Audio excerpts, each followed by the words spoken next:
Ntar ya, si Debbie-nya udah live katanya teman-teman, mau live dia. Si Debbie-nya aja kita naikkan nanti. Ngobrol sama dia kita.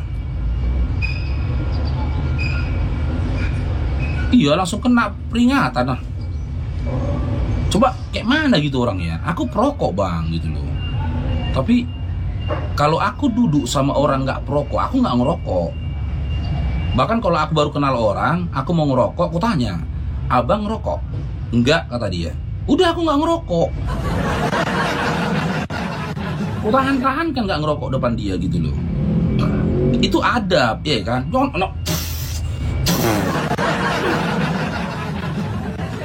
Iya kan? Dia nggak ngerokok, kasihan dia. Cium-cium dia asap rokok kita. Tapi kalau dia juga perokok, ya udah kita ngerokok gitu loh. Ini di muka umum. Mau nimbang? Ya, lagi mau nimbang. Oh ya udah sudah kemarin.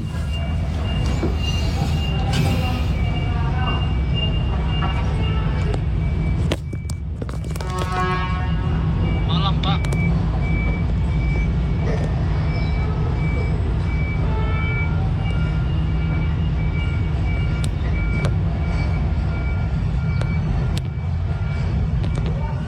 Tengok si Debbie-nya ya. Ah, ini dia, udah ada dia. Udah ada si Debbie-nya. Anak orang, jangan dipaksa jadi tuan adunoi den. Kasian bundonyo, oi kasian bundonyo. Apa itu? Belum ada penontonku, tunggu dulu. Ya udah kita tunggulah. Aku menghibur penontonku dulu ya. Ya. 9 bulan dia di kandang bundonyo, besar kau Tuhan kan. Kasian bundonyo, kasian bundonyo. Kau punya akal, kenapa nggak dipakai? Pakai akalnya. Step layar guys, bantu tap, bantu share. Di mana itu tinggal? Itu tinggal di mana? Kok selisih 1 jam waktu kita? Kata siapa? Hah? Kata siapa? Ya aku di sini jam 9. Aku di sini jam 9. Itu waktu itu udah jam 10 itu bilang. Enggak, ini baru jam setengah 10. Samanya waktunya. Ya oke, gini aja, gini itu ya. Seperti kesepakatanku kemarin, ku izinkan itu bertanya tentang Islam. Apapun itu silakan itu tanyakan sama aku tentang Islam gitu loh. Tapi sebelum itu bertanya sama aku tentang Islam, itu cerita dulu ya. Nama itu siapa? Agamanya itu apa gitu loh. Iya kan, status pernikahannya seperti apa.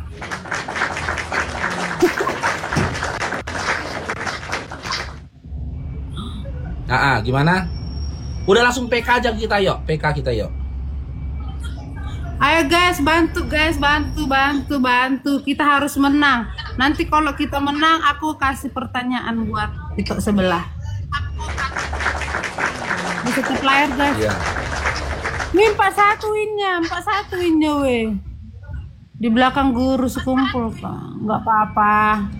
Tap layar guys. Iya. Nggak apa-apa. Silakan itu Debbie. Dengar dulu itu. Itu ini sudah menikah atau seorang single parents? Coba tenang dulu duduknya itu. Jangan goyang sana goyang. Nggak ada tempatnya. Hah? Aku pun bingung. Tunggu aku ambil itu ya.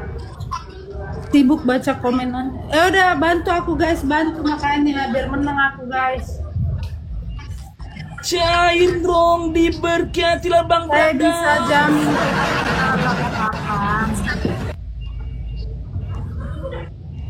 Bang, dibantu-bantu juga. Agak-agak di give yang sana, Bang. Dinaikkan lagi lapamu itu. Kameramu, jangan nampak kakimu. Hei, itu. Guys, tetap layar guys. Nanti pertanyaan, tunggu kalah dulu.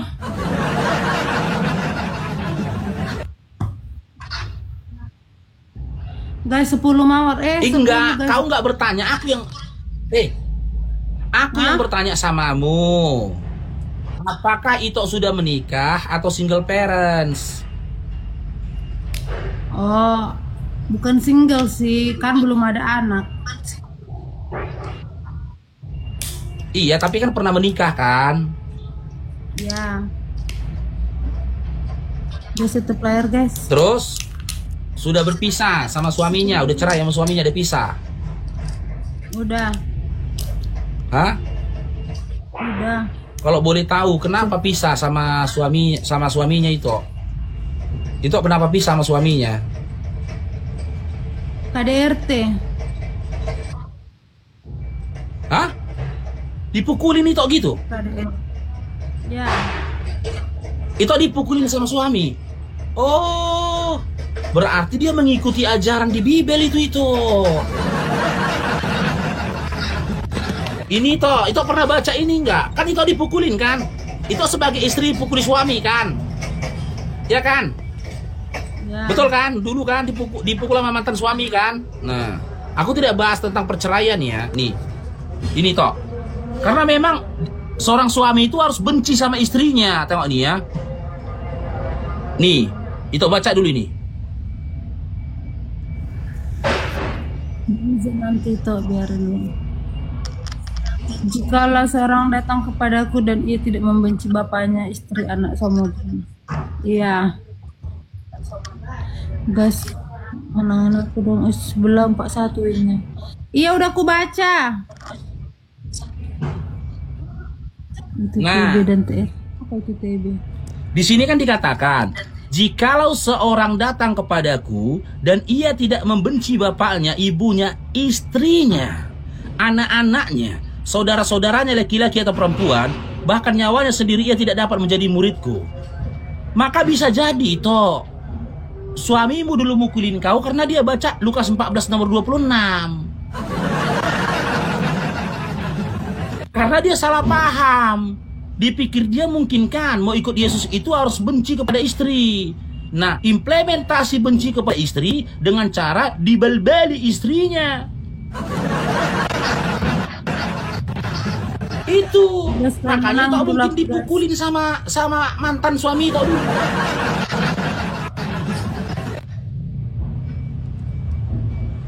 Tapi itu aku mau tanya gini toh, di Kristen kan katanya nggak boleh bercerai toh. Kau kok bisa cerai?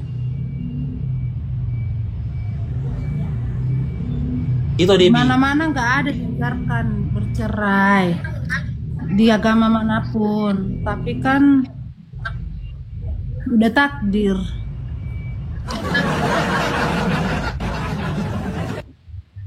Tapi kan di dalam Bible dikatakan sesuatu yang telah dipersatukan Tuhan tidak boleh dipisahkan oleh manusia. Gimana? Iya. Gimana itu Debbie? Dimanapun itu kan nggak dibolehin. Berarti Tapi- udah real ini ya. Sudah berarti udah salah itu ini, maaf ya, janda itu sekarang kan. Ya. Itu Debbie. Udah sah jadi janda. Hah? Udah. Jadi gini, kalau ada last spenderku ini yang mau meminang itu, gimana? Gaskan. Hah?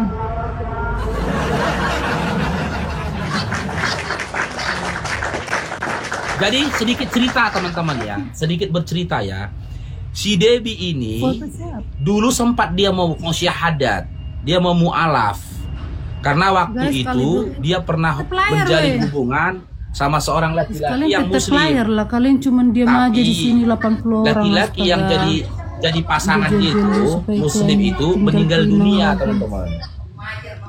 Tetap layar dulu kalian ya mang. Nah, Bang Kombet, saya mau Bang Faruk ke sebelah Bang Kombet. Coba kasih hadiah dia Bang Kombet. Semangat. Silakan. Yang mau mengambil hatinya Kakak Debbie, yang mau ngambil hati Kakak Debbie pergi ke sana. Coba Bang Faruk mau lihat. Jangan lagi Bang Naldi. Ya. Bang Guys, Naldi udah menangin aku dong. mau nambah lagi Bang Naldi. 4-2 winnya lo, ayo lah we, sekali aja menang.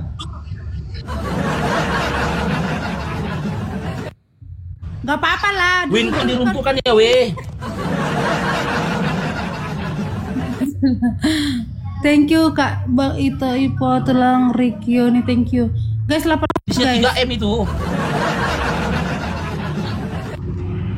Guys 8 mawar Ito, guys, 8 Debbie. orang berbeda. Itu Debbie. Kita itu Debbie. Tengok dulu kemari itu Debbie. Itu jangan fokus dulu sama gift-nya. Insya Allah nanti saudara muslim itu akan nge-gift itu. Ya. Kalau teman-teman Kristen itu nggak ada itu, pilit-pilit orang itu.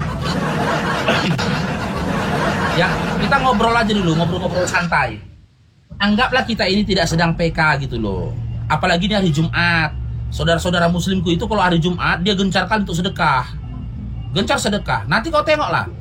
Akan terbang nanti paus. Singa pun akan terbang insya Allah. Tapi coba gini itu Debbie, coba ketika kita berdiskusi, kita ngobrol, obrolan kita ini berkualitas, menghadirkan edukasi. Jadi penonton itu atau spender itu ketika mau memberikan gift-nya gitu loh, ya, dia mendapatkan manfaat dari gift yang diberikannya gitu loh. Coba itu Debbie kalau mau bertanya sama aku seputaran tentang Islam silakan. Apa yang mau ditanyakan? Jika aduh, kayak mana cara ngomongnya, nggak pandai tuh bahasanya. Oh, jika apa lupa cara ngomongnya. Maksudnya gini loh, kan itu kan mualaf ya. Awalnya Ya. itu gimana kok bisa sampai mualaf? Ada ajakan kah atau emang ikut istri atau bagaimana? Oke. Apakah aku mu'alaf karena ada ajakan dari istri atau orang muslim itu sendiri? Tidak ada itu. Ya.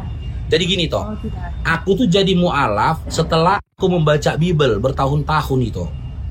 Dari kejadian sampai wahyu. Pagi, siang, sore aku baca Bible. Ternyata aku dapatkan fakta yang mengejutkan. Apa fakta yang mengejutkan? Yang pertama, Yesus itu tidak pernah menyatakan dirinya Tuhan. Malahan Yesus itu punya Tuhan. Contoh, ya dalam Matius 11:25 dia berkata, "Aku bersyukur padamu Bapa, Tuhan langit dan bumi." Ketika Yesus bertuhan, mana mungkin aku menuhankan dia? Ketika dia berkata dalam Yohanes 14 nomor 6, inilah hidup yang kekal itu, bahwasanya mereka mengenal engkau satu-satunya, inilah hidup yang kekal itu. Akulah jalan kebenaran dan hidup. Tidak ada yang sampai kepada Bapa kalau tidak melalui aku. Kalau aku memandang Yesus jalan kebenaran dan hidup, aku harus mengikuti siapa yang disembah oleh Yesus. Yesus menyembah kepada Bapa, mana mungkin aku menyembah pada Yesus? Kan gitu. Nah, di dalam Markus 12:29 dia juga menyerukan Tuhan itu Esa. Sementara di gereja aku mendengarkan Tuhan itu Tritunggal, 3 dalam 1. Dan Musa pun mengatakan Tuhan itu Esa. Gimana? Ya, bentar. Guys, di sini kan edukasi bukan menjelekkan loh, yang salah saling sharing. Bukan berarti yang lain-lain loh. Kalian jangan jadi menghujat loh. Kan itu menjelaskan, bukan menghina yang lain. Dia cuma membaca itu Alkitab loh. Jadi dibilang aku bodoh. Itu gini toh. Yang diskusi itu antara aku sama itu yang bisa menilai apakah perkataanku itu ada mengarah kepada penghujatan dan penghinaan. Gitu loh. Bahkan setiap aku berkata sesuai tertulis dalam Bible kalian. Ini contoh itu ya, kutunjukkan samamu itu ya. Nih. Ini contoh ini. Marga sini pernah sebelah ini. Ini contoh ya, aku bukakan nama itu ya. Markus 12 nomor 29. Nomor 29 ini itu ya. Guys, kali 2 guys. Nih. Kalian menangkan dulu aku Ini ya. Tengok itu ya. Ini jawab Yesus dalam Markus 12:29. Hukum yang utama ialah, dengar hai orang Israel, Tuhan Allah kita, Tuhan itu Esa. Dia berkata kita. Ketika Yesus berkata Tuhan Allah kita, berkata Tuhan Allah kita, apakah termasuk ikut dengan Yesus? Kan ikut Yesus juga kan? Memiliki Tuhan Allah yang Esa kan? Karena dia menggunakan diksi kata kita. Betul? Nah, bagaimana aku bisa menuhankan Yesus, menyembah pada Yesus, sementara Yesus saja menyembah kepada Tuhan Allah? Yang kedua, ini tok ya. Jika Yesus Tuhan, siapa yang nge-like? Lukas 6 nomor 12. Nih, Markus 6 nomor 12. Jika Yesus adalah Tuhan, bagaimana bisa Yesus yang Tuhan berdoa dan meminta kepada Tuhan lainnya? Karena dalam Lukas 6 nomor 12 dikatakan, pada waktu itu pergilah Yesus ke bukit untuk berdoa. Dan semalam-malaman ia berdoa kepada Allah, kepada Tuhan. Sekarang aku tanya sama itu, ya. Ketika Yesus berdoa kepada Tuhan, apakah Yesus Tuhan?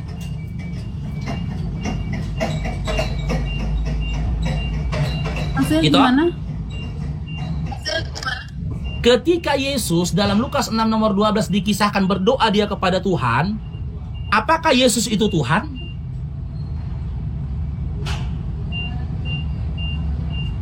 Tuhan Yesus ya, kalau di Muslim Allah kan?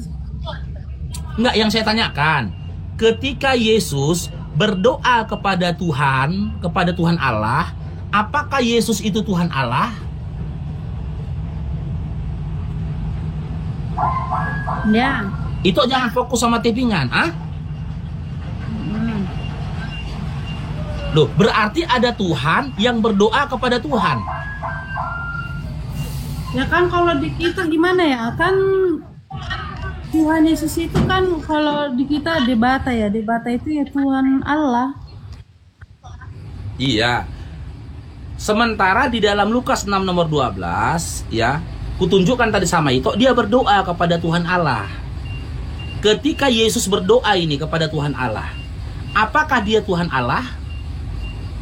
Cair dong, diberkati Bang Brandaus. Gimana? Aku juga belum terlalu paham, butuh pelajaran masih. Nah, tidak mungkin Yesus itu Tuhan sementara dia berdoa kepada Tuhan. Karena memang tidak ada referensi satupun di dalam Bible di mana Yesus menyatakan dirinya adalah Tuhan, di mana Yesus menyatakan dirinya Allah. Gitu loh. Tapi Pauluslah yang mengangkat Yesus jadi Tuhan. Roma 14 nomor 9. Ini Roma 14 nomor 9. Paulus yang angkat Yesus itu jadi Tuhan. Nih, dijadikan Tuhan. Paulus yang menjadikan Yesus Tuhan. Nih. Sebab untuk itulah Kristus telah mati dan hidup kembali supaya ia menjadi Tuhan. Nih. Masa itu mau menyembah kepada Tuhan jadi-jadian? Yesus itu adalah Tuhan yang telah dijadikan Paulus. Hebat kali Paulus menjadikan Yesus Tuhan. Hah? Yang mana yang Tuhan sudah ngangkat katanya? Tahu kita dia yang bilang sekarang.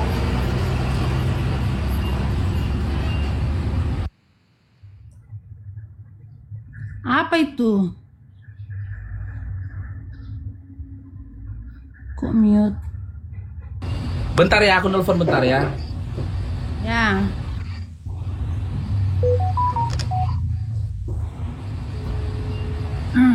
Makanya itu jangan baca tappingan. Enggak. Aku ngelihat ini aja, cuma nggak baca Gini ya. aja Maksudnya dilihat Ito, biar Ito fokus, tutup aja kolom komentar itu. Matikan aja kolom komentarmu. Kalau enggak itu nggak bisa fokus. Percuma juga kita ngobrol gitu loh. Kata kalau itu nggak fokus. Kolom komentar itu matikan aja, gimana? Ito, dengar Ito. Nah, Ito Debbie, tengok kemari. Ito jangan terfokus kepada tappingan dan juga jangan terfokus kepada gift, ya. Kalaupun aku dapat gift di sini, ya, nanti ku bagi pun samamu. Yang penting kita diskusi, kita ngobrol, menghadirkan edukasi di sini. Coba matikan kolom komentarnya. Cek teman-teman, dan dimatikan nggak kolom komentarnya? gimana caranya? Di pengaturan. Lihat di pengaturannya.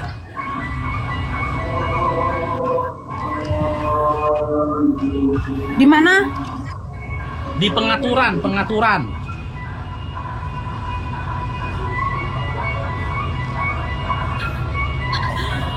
Ngerti aku. Oh, pengaturan.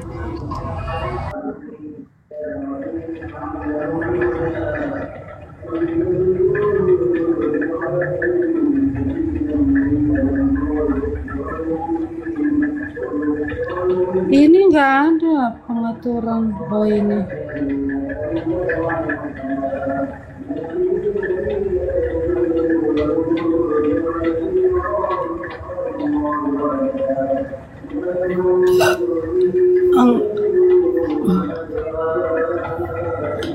Kan ini kan apa ya? Kalaupun kalian nilai aku jelek terserah lah, kan ini diskusi. Jangan ambil sisi negatifnya loh. Kayak mana mau dibilangnya? Kok jadi kalian membuli aku?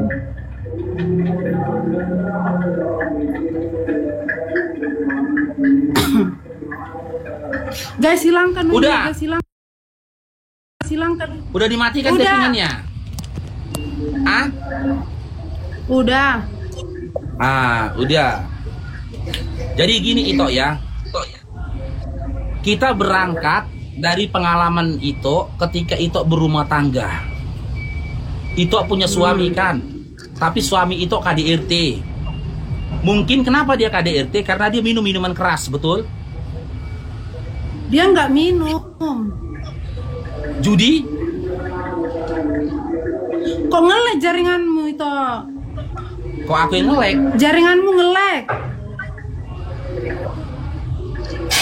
Cek. Ini masih ngelek? Ini masih ngelek? Iya. Masih. Bagus kok. Kata netizenku, penontonku bagus. Terus siapa yang ngelek aku? Bagus kok.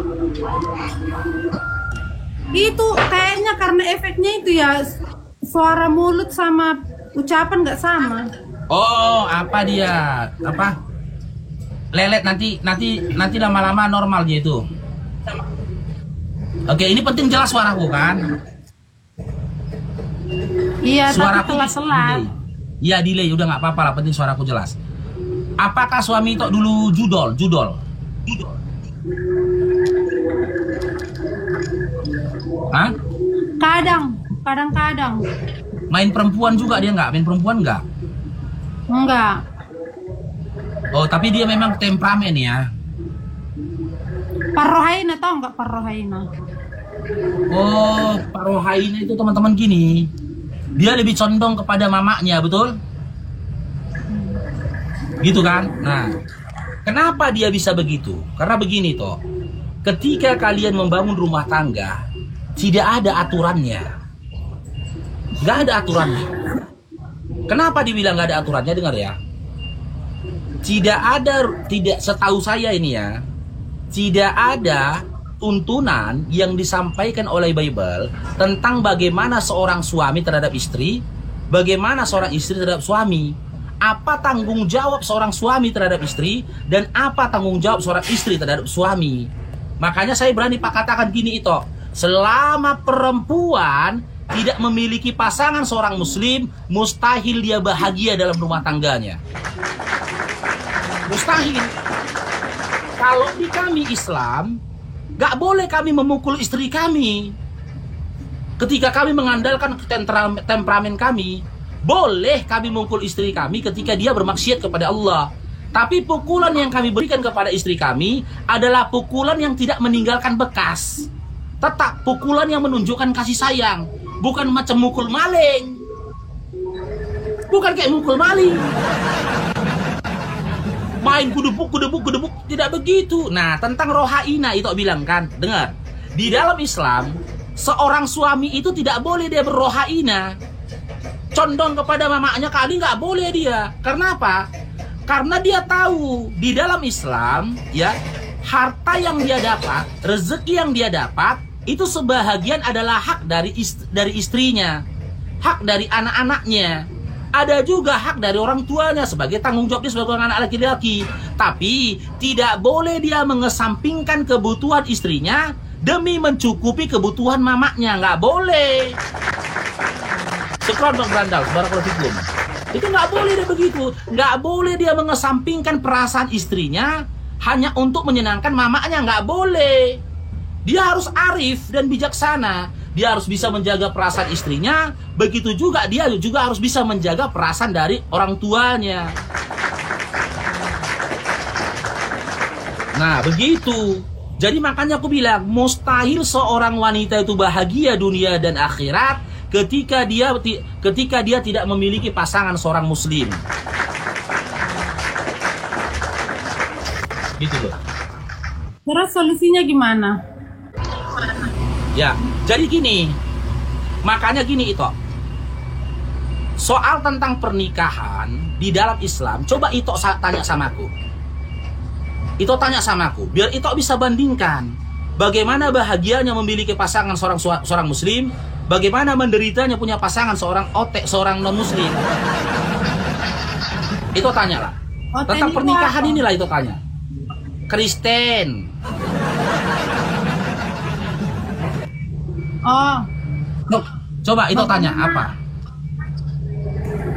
bahagianya jika memiliki suami seorang muslim. Apa perbedaannya? Coba jelasin. Contoh. Ya, ini seandainya itu punya suami kaya. Apa Di itu dalam kaya? Islam, kaya. Seandainya kau punya suami kaya, ini kan sering terjadi kan di kalangan kita teman-teman Kristen kan, apalagi Batak kan. Ketika kau punya suami kaya, ya kan, suamimu meninggal, kau pasti dapat warisan dari suamimu, 2/3 dari harta suamimu, karena ada aturan yang mengatur tentang pembagian warisan dari seseorang yang meninggal dunia, gitu loh. Tapi kalau kamu punya suami non-muslim, bisa jadi seluruh hartamu akan diambil oleh keluarganya, betul nggak? Betul nggak? Contoh suamimu sianipar, bisa jadi nanti hartanya akan diambil peparan sianipar, rumahnya, tanahnya, apanya dikuasai sama peparan sianipar. Kalau Islam nggak boleh. Ada ketentuan pembagian warisan yang tertulis dalam surah An-Nisa ayat 12 sampai seterusnya. Sementara di Kristen tidak ada aturan tentang pembagian warisan berdasarkan Bible. Jadi sekaya apapun suamimu, kalau laoten menderita kau itu. Menderita, ini contoh, ya. Jadi ketika nanti suamimu meninggal dunia pun kau tetap dapat warisan. Yang kedua, ya, di dalam Islam terkhusus dalam surah An-Nisa, ya, di situ ditetapkan hak-hak seorang wanita. Ini kutunjuk datanya ya. Ini. Joy ada Kak Sophia, tenang Josu. Bisa tabigi sama-sama mendengar.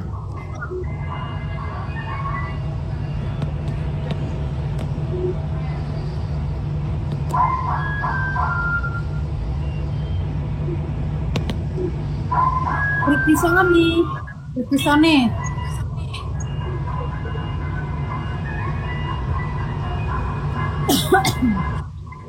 Guys, menangin dulu aku sekali. Aduh. Lagi jadi. Tenang juga Kak Sofia.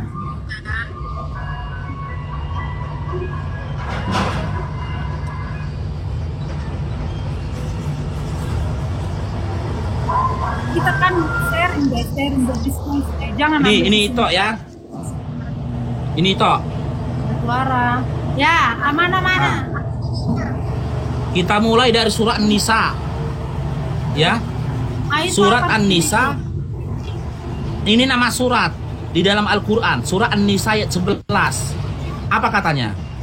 Allah mensyariatkan, mewajibkan kepadamu tentang pembagian warisan untuk anak-anakmu, yaitu bagian seorang anak laki-laki sama dengan bagian 2 orang anak perempuan. Dan jika anak itu semua perempuan jumlahnya lebih dari 2, maka bagian mereka 2/3 dari harta yang ditinggalkan. Jadi kalau itu punya seorang suami muslim, dia punya harta, ya, anak yang ditinggalkannya itu dapat hak, dapat warisan dari harta ayahnya. Nih. Ini Al-Adab 33. Hendaklah kamu tetap di rumahmu dan janganlah kamu berhias jangan yang ini. Ini tentang larangan ya untuk wanita. Nih tentang hak perempuan kita pilih ya. Nih.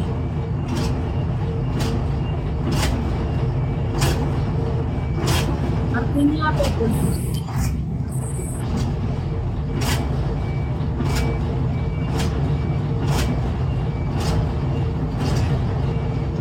Bentar yang dari sini aja, bentar aku cari di sini.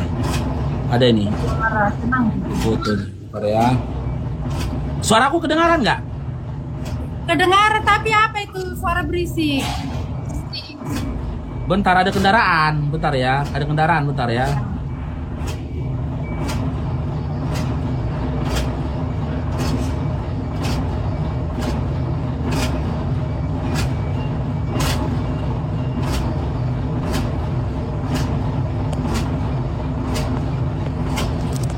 Like pula, bentar.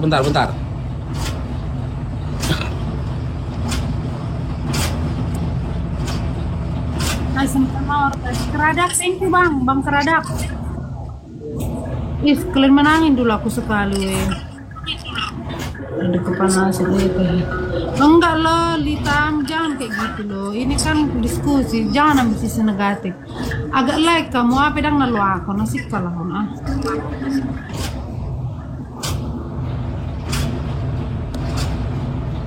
Susah kali nih sinyalnya ini ya.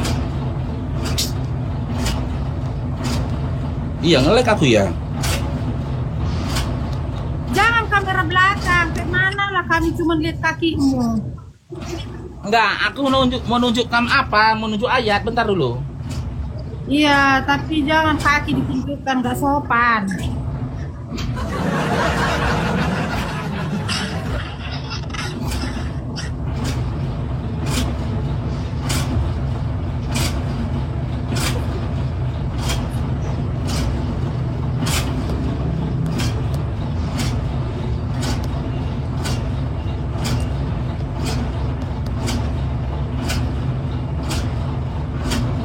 Kamsal dam gitu.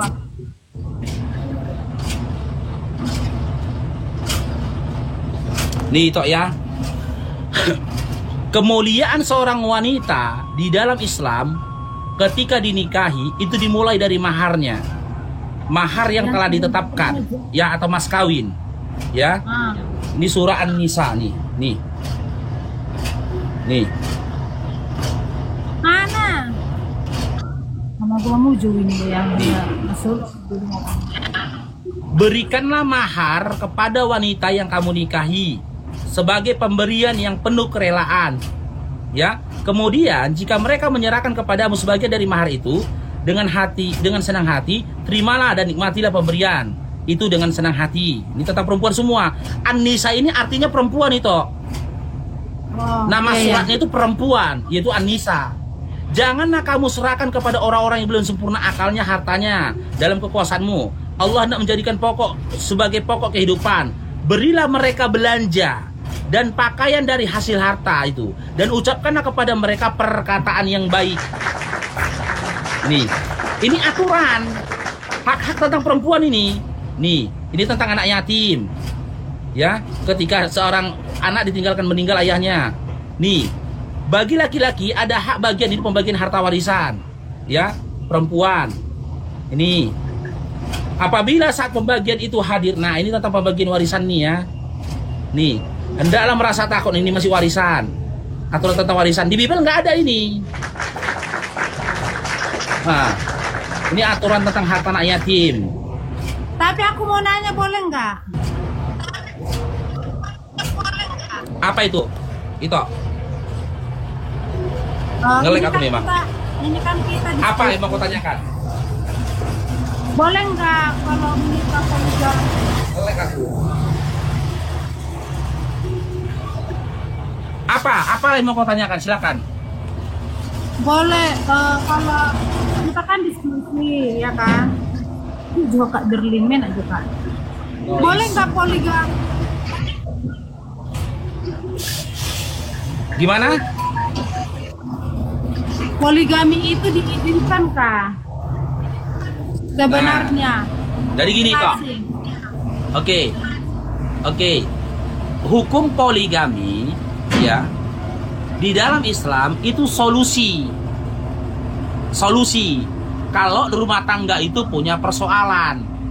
Contoh, istrinya ini toh sakit. Maaf cakap ya, itunya itu nggak bisa dipakai lagi, entahlah kena kanker serviks, kan gitu. Ketika si suami ini kan punya hasrat. Ketika dia tidak bisa membendung lagi hasratnya, daripada dia berzinah, karena itu hukumnya haramnya zina, dengan niat dia berpoligami dia dengan tujuan supaya menjauhkan dirinya dari zina, maka itu dimusyawarahkannya kepada istrinya. Gitu loh. Wahai istriku, kondisimu sedang seperti ini, dan aku pun membutuhkan sesuatu yang bisa menjadi tempat untuk aku ya melampiaskan iniku, kata dia. Tetap dia musyawarah. Apakah kamu mengizinkan aku untuk berpoligami? Dan ketika aku pun berpoligami, itu tidak mengurangi cinta dan sayangku ke kamu, karena kondisimu pun sakit. Nanti insya Allah istriku itu pun akan yang bisa mengurusmu ketika kau sakit, sehingga aku bisa bekerja. Itu hukumnya wajib dia poligami. Kalau dia sudah mulai mengarah kepada zina, maaf cakap, udah kepengen aja dia. Wajib. Gimana? Kalau dia mendapati persoalan seperti itu, istrinya dalam kondisi sakit. Sekarang aku tanya sama itu. Kalau itu dihadapkan dalam masalah seperti itu, ya itu jauh-jauh lah. Itu kena penyakit seperti yang aku bilang tadi.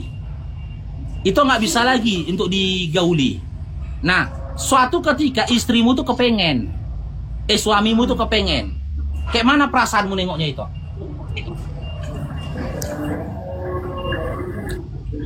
Ya.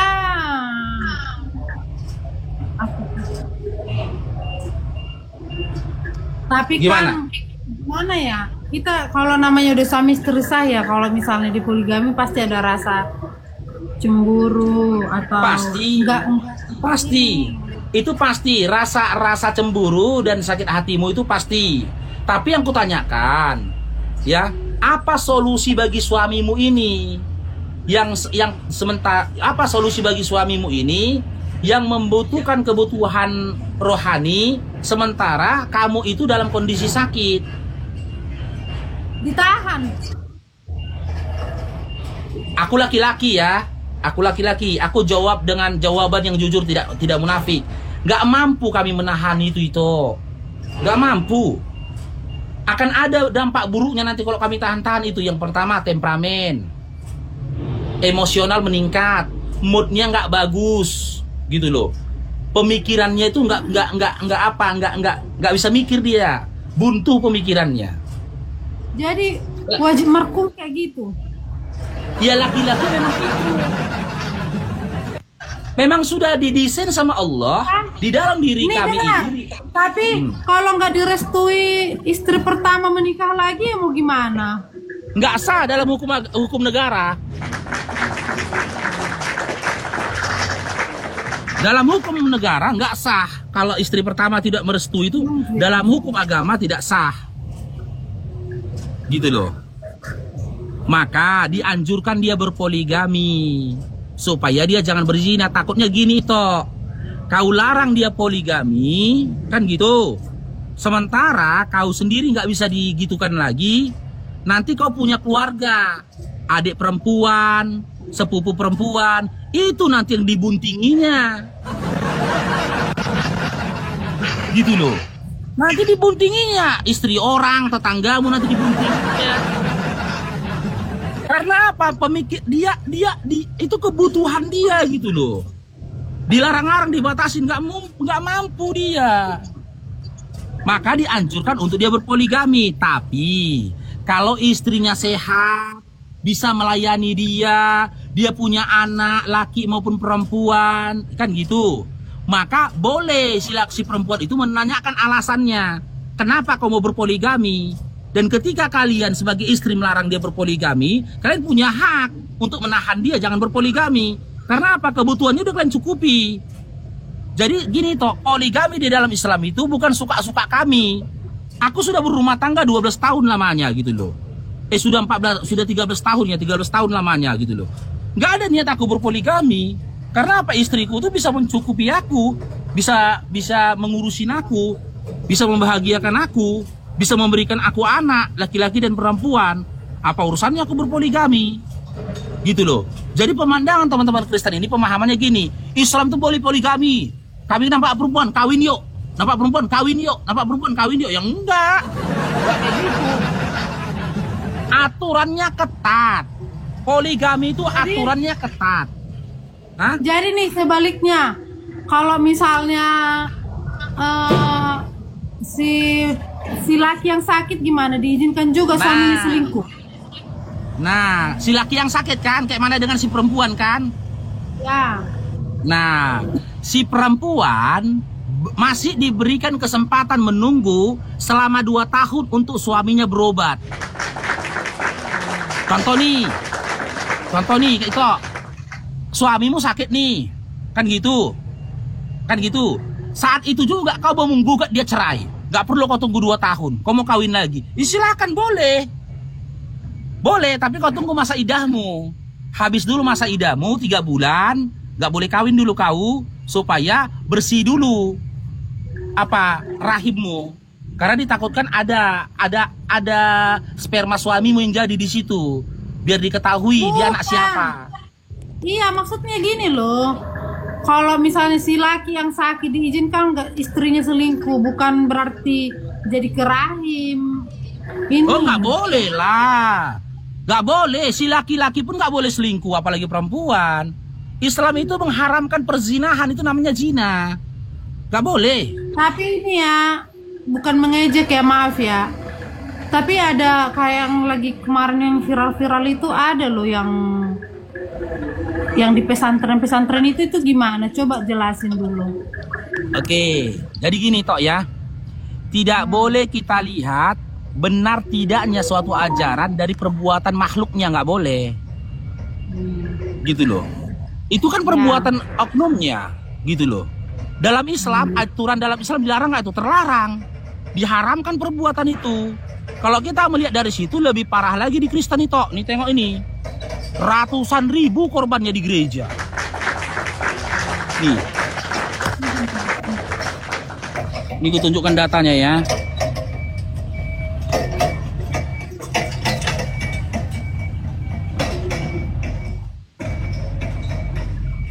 Istri bersuami karena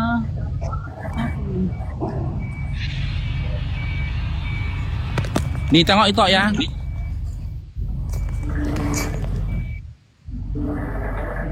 Menangin dulu aku Bang Keradak. Pendeta di Blitar gunakan ruangan gereja untuk cibuli anak. 330 anak jadi korban pelecehan, 200.000 anak jadi korban pelecehan di pendeta, 3.200 imam. Ini, tahu nih, pastor Katolik Jerman ini, bang, ngeri kali nih. Nih, 330.000 anak, ini ratusan ribu korbannya, gitu loh. 3.200 imam, pastor Katolik 610, 6.000. Tengok nih, 200.000 anak di Spanyol dilecehkan. Ini pendeta cabulin orang di gereja. Ini lagi viral nih. Ini yang lagi viral. Akhirnya kasusnya di ini akhirnya kasusnya ini dipegang sama Pak Hotman Paris Hutapea. Dia udah dicabulin sama pendeta, ya. Malahan dia ini dipersekusi, diancam sama pendeta itu. Ini 4.800 anak-anak dilaporkan jadi pemangsa penderaan seksual nih. Banyak. Tapi itu kan perbuatan makhluk. Gitu loh, perbuatan oknum. Kalau di dalam Islam jelas, dalam Quran dikatakan jangan dekati zina. Mendekati zina aja kami nggak boleh. Hilangkan dulu ini itu kok. Tapi sementara itu, kalau kita berpegang pada Bible nih ya, Bible ya. Nih. Pezina, pesundal itu duluan masuk surga. Nih. Gak pernah di dalam Bible dikatakan Kristen, perempuan Kristen duluan masuk surga. Dengar. Tapi bukan ngejek juga ya, karena itu karena itu bilang tadi yang masalah perzinahan apa itu. Tapi ada juga yang aku lihat yang guru ngaji itu loh yang memperkaos ininya. Makanya aku bilang itu itu perbuatan oknum. Di Kristen pun ada kayak gitu kan, ratusan ribu korbannya lagi di gereja. Ada kayak gitu loh. Tapi kan nggak jadi tolak ukur itu. Itu nggak bisa jadi pembenar atau menyalahkan ajaran. Makanya aku bilang kita ini kan diskusi. Kamu juga menjelaskan itu, kok kita juga bisa gitu. Kita kan share. Makanya gini toh, di dalam Islam perbuatan itu tuh diharamkan. Dosa yang dilakukan itu gitu loh. Tapi ini tengok dalam Matius 21:31. Siapakah di antara kedua orang itu yang melakukan kehendak ayahnya? Jawab mereka, yang terakhir. Kata Yesus kepada mereka, aku berkata kepadamu, sesungguhnya pemungut cukai dan perempuan-perempuan sundal kamu masuk ke dalam kerajaan Allah. Betul itu, Dedi, betul. Masa perempuan sundal duluan masuk surga? Cobalah. Sementara di Al-Quran, di Islam nggak ada ayat kayak gini. Nggak pernah dalam Quran itu dikatakan sesungguhnya pesundal, pezina itu duluan masuk surga. Nggak ada. Ini lagi Hosea 4:14. Nggak dihukum. Pesundal itu nggak dihukum, cobalah. Kalau di Islam dihukum. Nih.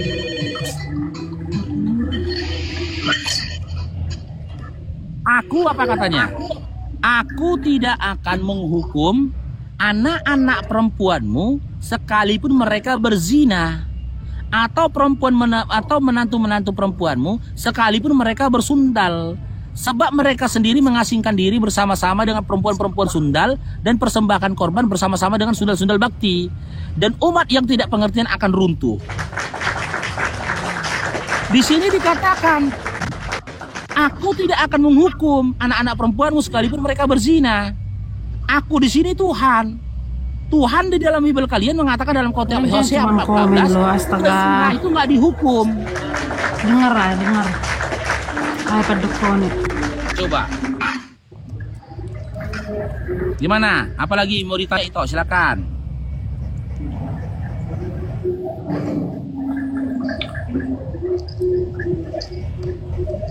Silakan. Dulu itu katanya dulu itu sempat mau syahadat. Iya itu dulu. Emang iya sih, bukan ini ya. Apa namanya? Emang pernah dulu, tapi dia orang Jawa ya. Aku ini cerita ya guys. Kalian jangan taunya cuma membuli. Pengalamanku pernah dulu dan orang tuanya emang baik. Cuman udah sampai ini apa namanya? baca syahadat itu aku udah sampai hafal, sampai sekarang udah tahu. Tapi belum dikatakan, belum dilapaskan kan? Belum itu ucapkan. Iya. Kakakku juga ada yang mualaf. Iya, aku tanya gini. Berarti Ito sampai yakin mau syahadat waktu itu karena mungkin dalam pandangan Ito laki-laki itu baik ya? Iya, tapi dia udah almarhum. Itulah dia meninggal kan. Tapi jika dibandingkan dia dengan mantan suamimu, mana lebih baik? Oh iya Kak Keradat. Jika dibandingkan dengan mantan suamimu, mana lebih baik? Kalau dari gimana ya, nggak munafik ya, almarhum sih. Iya, maksudku gini toh. Sesuatu yang sikap dia yang Ito tengok jauh lebih baik dari suamimu itu, mantan suamimu itu apa? Yang Ito ingat lah itu. Dalam hal apa gitu loh.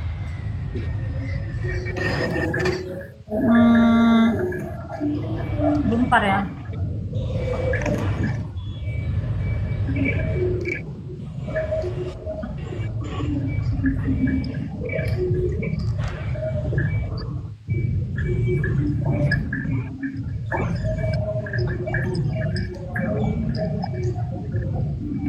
Makanya matikan tappinganmu. Bukan. Aku balas WA. Iya, yang kutanya, ya. Hal apa sikap dan perbuatan si Fulan itu, almarhum itu, yang kau pandang baik dan yang sulit untuk kau lupakan itu apa? Ngelek suaranya ngelek itu. Cek. Ito. Iya. Kebaikan apa dari almarhum itu yang Ito ingat? Banyak. Satu aja yang berkesan kali.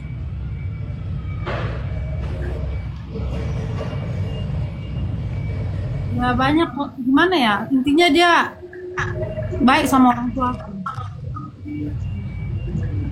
Oh, dia baik sama orang tuamu. Oh, dia nunjukkan kasih sayang dia baik secara materi maupun perhatian kepada kedua orang tuamu kan? Iya. Ya itu Islam.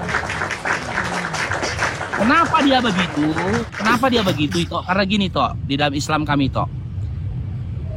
Wujud ya bentuk terima kasih kami ya kepada mertua kami ya, dan rasa syukur kami punya istri seperti istri kami sekarang ini, itu kami wujudkan kepada mertua kami. Kami berterima kasih kepada mereka karena mereka telah melahirkan dan juga membesarkan wanita terbaik di atas bumi ini yang menjadi istri kami. Jadi bagaimana sayangnya kami kepada kedua orang tua kami, segitu juga kami sayangnya kepada mertua kami. Karena apa? Karena dia sudah melahirkan istriku. Gitu loh, yang luar biasa, yang melahirkan anak-anakku, yang ngurusin aku, yang nyayangin aku. Aku berterima kasih kepada dia. Nah, bentuk terima kasihnya bagaimana? Kucurahkan perhatianku kepada mertuaku. Ketika aku memiliki materi, akan kuingat mertuaku. Gak akan kubiarkan mertuaku itu kekurangan. Di sisi lain, aku merasa berkecukupan. Yang jadi pertanyaan, pengajaran hal-hal yang seperti ini ada nggak di Kristen? Gak ada. Gak ada itu. Karena gini logikanya itu ya. Bagaimana bisa Yesus itu kita jadikan panutan dalam rumah tangga, sementara Yesus sendiri nggak pernah berumah tangga? Masuk akal nggak? Coba itu masuk akal nggak? Bagaimana Yesus itu jadikan dia sebagai panutan dalam rumah tangga, sementara dia sendiri nggak pernah berumah tangga? Dan dia sendiri tidak pernah memberikan pemahaman dan pemaparan bagaimana menjadi seorang suami, bagaimana menjadi seorang istri. Karena dia sendiri tidak pernah menjadi seorang suami. Cepat tuh, satu lagi.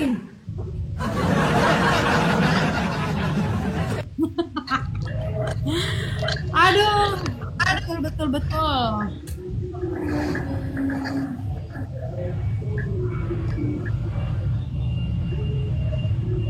Gimana? Apalagi yang mau Ito tanya? Bingung cara ngomongnya. Ya orang itu nengok tapingan. Enggak, aku enggak nengok typingan. Aku udah Makanya mau aku udah mau bilang. bertanya tapi lupa. Jadi gini teman-teman ya, saudara-saudara Makanya muslim. jelasin lah, kasih penjelasan. Apa yang mau kujelaskan ketika kamu tidak bertanya? Silakanlah, Ya, apa yang mau betul. ditanyakan? Kan di saat aku belum bisa bertanya saat ini kan bisa ngasih arahan atau apa gitu. Oke, gini dengar itu ya, dengar itu ya. Coba Ya. baca An-Naba 33. An-Naba 33. Ya, diberikan gadis-gadis yang sebaya. Apa masalah di situ? Diberikan apa? Gadis-gadis yang sebaya. Sebaya itu maksudnya seumurannya. Ya, seumuran. Apa yang masalah di situ? Itu teman Kristen itu yang mau menyerang Islam. Dia nggak lebih lagi. Bibel lebih porno lagi. Kalau kita mau buka-bukaan, tengok ini lebih porno lagi nih. Banyak kali pornonya ini. Nih, kalau mau cerita kayak gitu kita. Ini, gak mungkin ini firman Tuhan ini kayak gini. Cobalah. Nih. Nih, ku tunjukkan nama itu nih. Tengok nih. Nih. Rusa yang manis, kijang yang jelita, biarlah buah dadanya selalu memuaskan engkau, dan engkau senantiasa berahi kepada cintanya. Lebih parah. Nih, Amsal 7 lagi. Ini 16 sampai 19. Nih.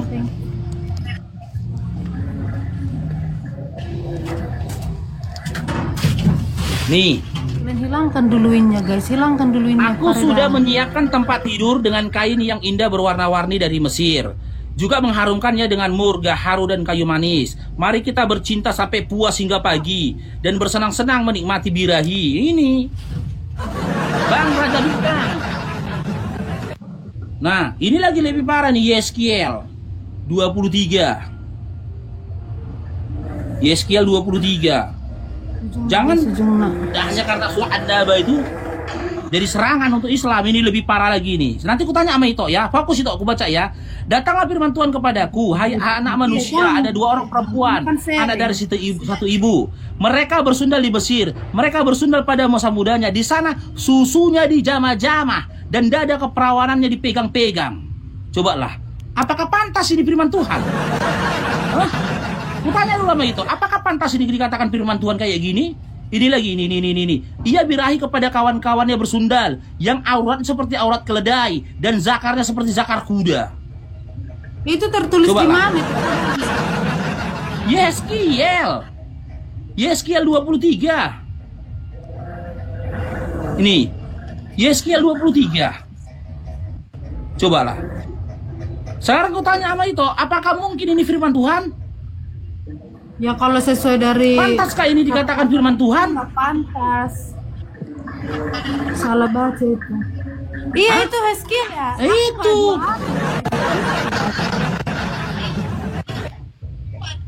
Yeskiel 23. Nah, dari nomor 1 sampai seterusnya ini, itu baca ini. Nih. Yeskiel, Amsal, Kirung Agung, itu baca itu. Cair doang diberkati Bang Raja Bintang. Tapi yang mau aku sampaikan itu begini toh, ya. Yang mau aku sampaikan itu begini toh. Ya. Ajaran Islam, konsep ketuhanan Islam itu adalah sama dengan konsep ketuhanan dari nabi-nabi yang terdahulu. Contoh, Yahudi dan juga Bani Israel. Mereka beriman kepada Tuhan yang Esa. Mereka beriman kepada Tuhan yang tidak kelihatan. Lalu datang ajaran Kristen, di mana Paulus dalam Roma 14 nomor 9 menjadikan Yesus itu sebagai Tuhan. Sekarang aku tanya sama Ito. Aku tanya sama Ito.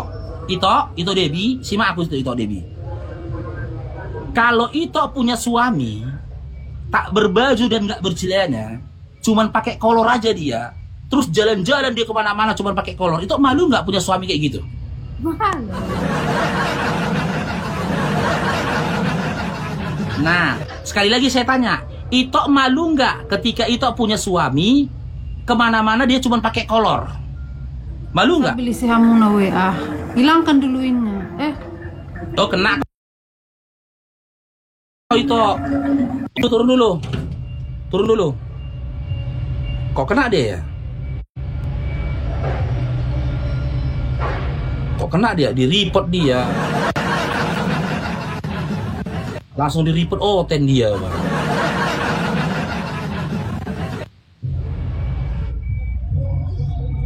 Di-report dia.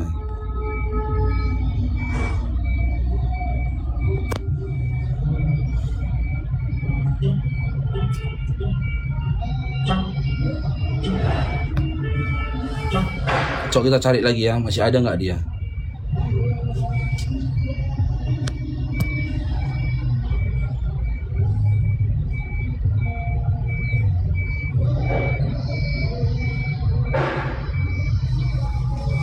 Teman-teman tapping di bawah, suruh si Debbie-nya rungkat dulu teman-teman.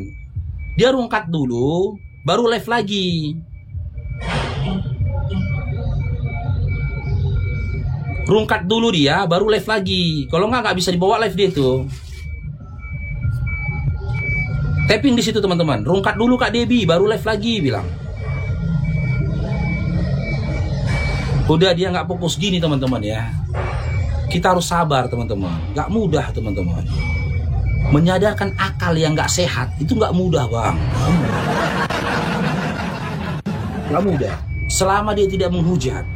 Bahkan teman-teman, ini bahkan teman-teman ya. Apa kata Nabi Muhammad SAW? Di zaman Nabi Muhammad SAW, banyak orang kafir Quraisy pada saat itu dia mau masuk Islam hanya karena harta. Banyak bang. Banyak orang masuk Islam hanya karena harta. Berawal dia karena harta, berawal karena dia takut dibunuh. Gitu loh, banyak. Tapi setelah dia masuk ke dalam Islam, gitu loh, dia jadi pejuang Islam. Istiqomah dia dengan Islam. Harus sabar kita bang. Sama mereka yang ketika bertanya tentang iman kita harus sabar bang. Jangan kita katakan, udah tinggalkan tuh begini-gini. Jangan bang. Kita nggak tahu bang, mana amal ibadah kita itu yang menjadi amal jariah atas kita. Sabar itu makom ibadah juga gitu loh. Sabar kita. Selama dia tidak menghujat. Tapi kalau sudah menghujat udah tinggalkan. Gitu loh, kita serang dia. Kalau dia cuma mau bertanya, sabar kita sampaikan gitu loh. Kenapa? Udah rungkat itu tadi. Pelanggaran. Dilaporkan kau sama teman-teman Kristen. Astaga, katanya itu yang pelanggaran. Enggak ah. Apa sih salah? Aku nggak bisa kena pelanggaran itu. Aku nggak bisa kena pelanggaran. Akunku ini anti rungkat. Akunku ini nggak bisa, insya Allah nggak bisa di-banned. Akunku ini akun luar. Mau 100 orang pun membanet aku di sini, nge-report aku 1000 orang, nggak bisa di-banned aku. Insya Allah nggak bisa di-banned. Itu kan gitu hilang winmu kau yang kena PL tadi tuh hilang winmu kan?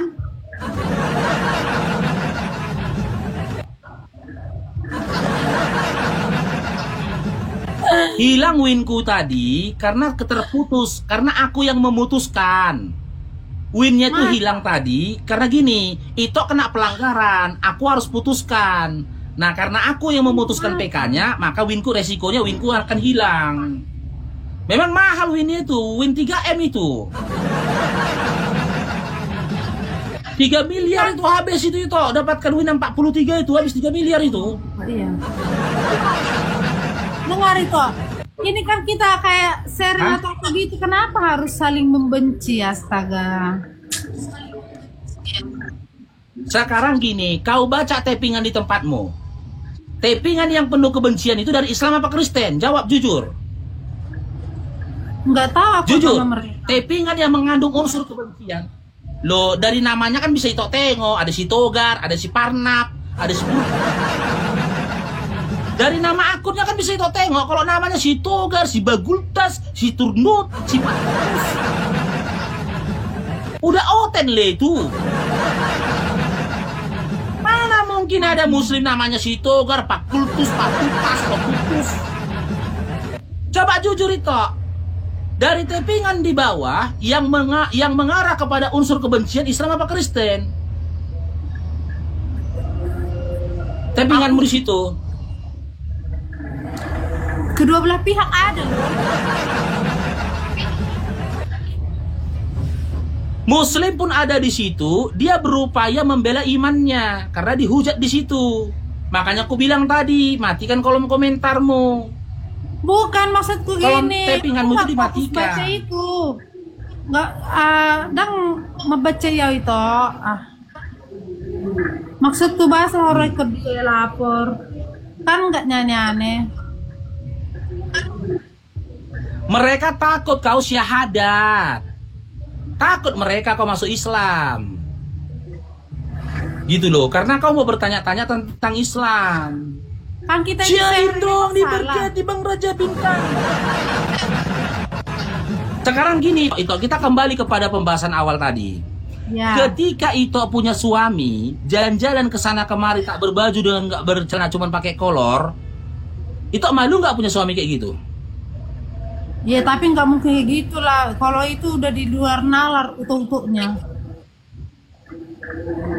Iya di luar, oke, di luar nalar kan. Sekarang saya tanya, Yesus ketika mati di kayu salib pakai celana apa? Pakai celana apa enggak?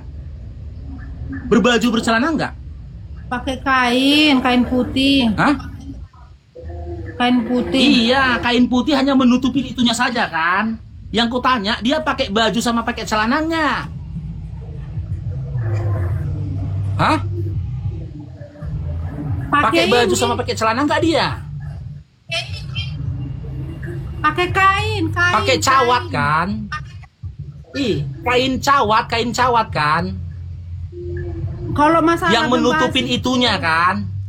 iya, kalau masalah membahas itu kan ini loh itu. Kayak kalian juga kalau almarhum apa cuman dibungkus kain kafan kayak gitu ya sama kain doang. Iya, kalau kami dibungkus kain kafan itu ketutup badan kami. Nggak ada yang kelihatan. Yang jadi pertanyaanku sama itu, apakah pantas Tuhan itu matinya kayak gitu? Pantas nggak, masuk akal nggak menurut itu? Tuhan itu dihinakan sama manusia, dibunuh sama manusia kayak gitu. Masuk akal nggak? Coba jawab jujur itu. Masuk akal nggak? Ya. Hah? Nggak tahu aku menjawab. Itu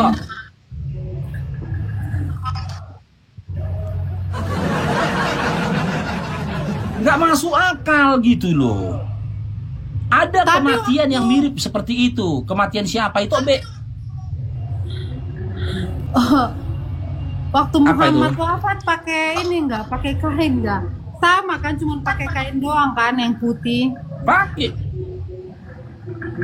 Iya, tapi dia pakai kain kafan, ditutupi seluruh tubuhnya. Ditutupi seluruh tubuhnya gitu loh. Yang kubahas ini kan kematian Yesus di kayu salib. Apakah pantas Tuhan itu mati dalam kondisi seperti itu? Sekarang gini aja itu, aku tanya sama itu. Masuk akal nggak? Mampukah manusia membunuh Tuhan? Enggak. Hah? Enggak lah, masa manusia membunuh Tuhan?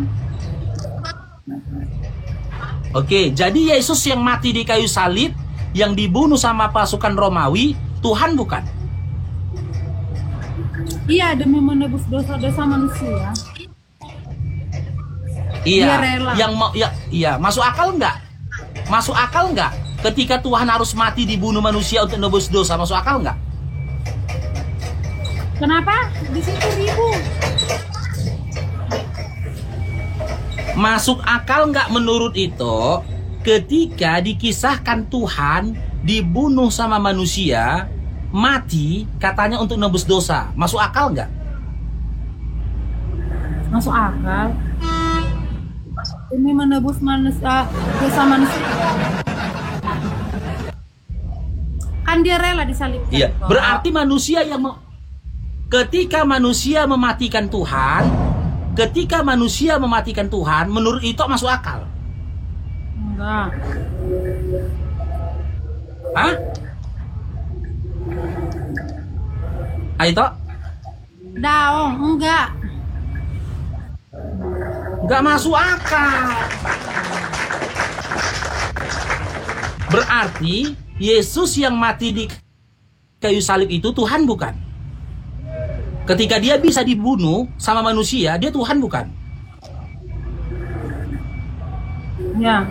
Hah? Tuhan atau bukan? Yang disalibkan itu ya Tuhan. Oke, kita buktikan ya. 1 Timotius 6 nomor 16.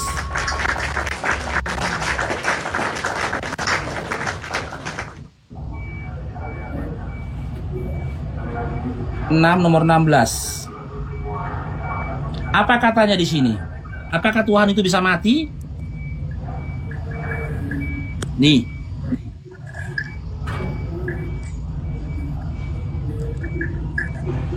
Dialah satu-satunya yang tidak takluk kepada maut, bersemayam dalam terang yang tak terhampiri. Seorang pun tidak pernah melihat dia, dan memang manusia tidak dapat melihat dia. Baginya lah hormat dan kuasa yang kekal. Di sini dikatakan Tuhan itu tidak mungkin mati. Ya, sementara itu katakan tadi Yesus yang Tuhan itu mati. Sekarang saya tanya, berdasarkan 1 Timotius 6 nomor 16 ini, apakah pantas Yesus dikatakan Tuhan? Pantas dikatakan Tuhan, sementara kategori Tuhan di sini tidak mungkin mati dengan perkataan dia satu-satunya yang tidak takluk kepada maut. Apakah pantas Yesus dikatakan Tuhan? Ya. Nah itu, apakah pantas Yesus itu dikatakan Tuhan jika kita berpegang pada kitab 1 Timotius 6 nomor 16 ini?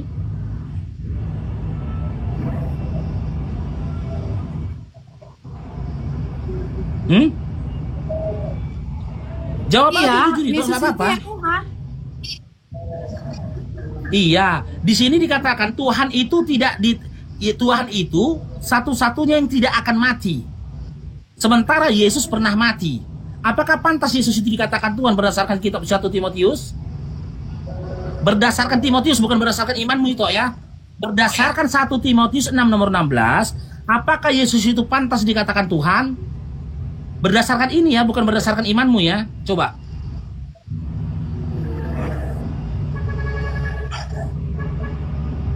Pantas nggak? Jawa. Berdasarkan kitab Timotius ini, bukan berdasarkan imanmu.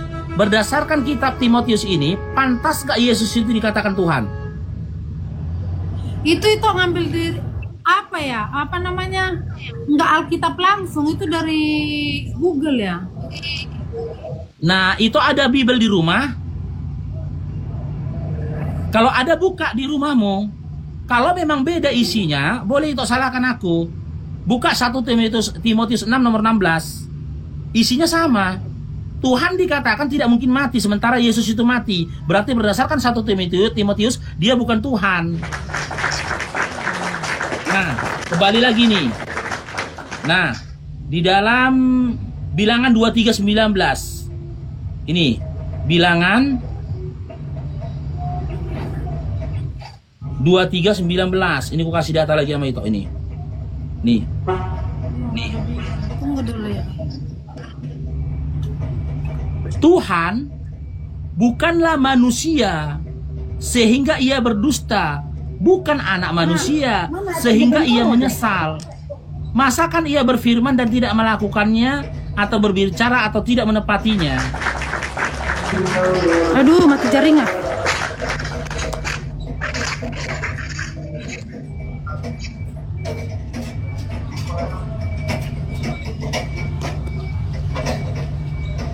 Kenapa nge-lag? Di dalam Bilangan 23:19, ingat itu ya, dikatakan Tuhan bukan manusia. Nah, sekarang kita buka dalam Lukas 1 nomor 31. Nih.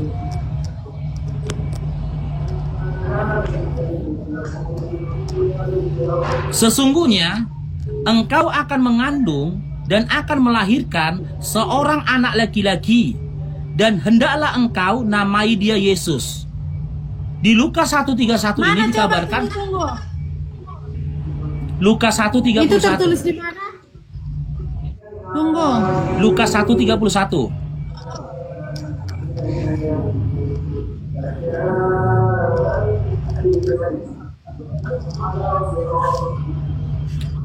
Lukas 1:31.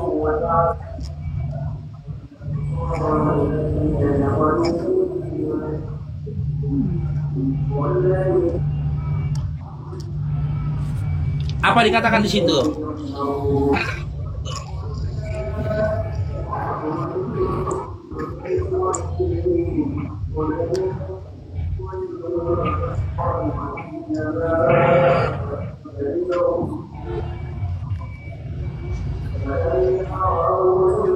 Bacalah, biar gue dengar itu.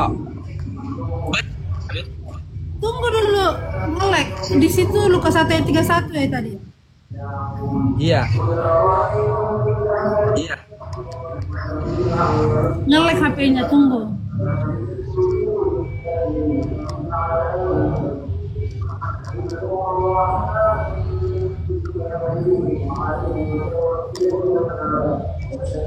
Cair terjadi.